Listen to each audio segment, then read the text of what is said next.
కడప జిల్లా బ్రహ్మంగారి మఠం మండలంలోని తొట్లపల్లి మహా గురుకులంలో విద్యార్థులు ఉంటున్న వసతి గృహం చుట్టూ ఉన్న మురికిని తొలగించడంలో అధికారులు మరియు కాంట్రాక్టర్ నిర్లక్ష్యం వల్ల విద్యార్థులు ఇబ్బందులు పడుతున్నారని భారత కమ్యూనిస్టు పార్టీ సిపిఐ మండల కార్యదర్శి పెద్దలపల్లి ప్రభాకర్ పేర్కొన్నారు. మంగళవారం గురుకుల పాఠశాలను సిపిఐ బృందం పరిశీలించి సమస్యలు తెలుసుకోవడం జరిగింది.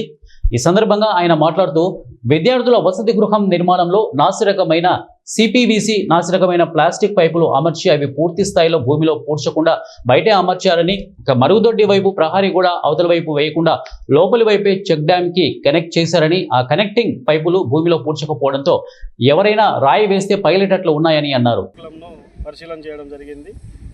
దాదాపు మహాగురుకులం తెరిచి దగ్గర 3 నెలలు కావస్తున్నా నేటికి విద్యార్థుల పరిస్థితి గందరగోళంగా ఉంది.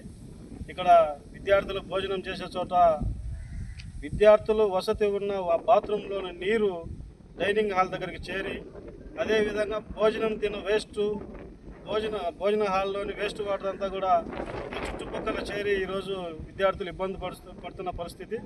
ఇది కేవలం అధికారులు మరియు కాంట్రాక్టర్ల నిర్లక్ష్యం వల్లనే ఈ విధంగా జరుగుతూ ఉంది.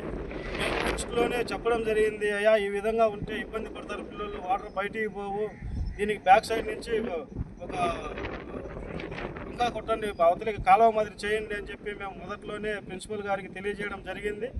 మేము కాంట్రాక్టర్లకు చెప్పి చేపిస్తామని చెప్పినారు. అది పూర్తిగా కాంట్రాక్టర్ల నిర్లక్ష్యం వల్ల ఈరోజు ఇక్కడ విద్యార్థులకు సౌకర్యాలు లేవు.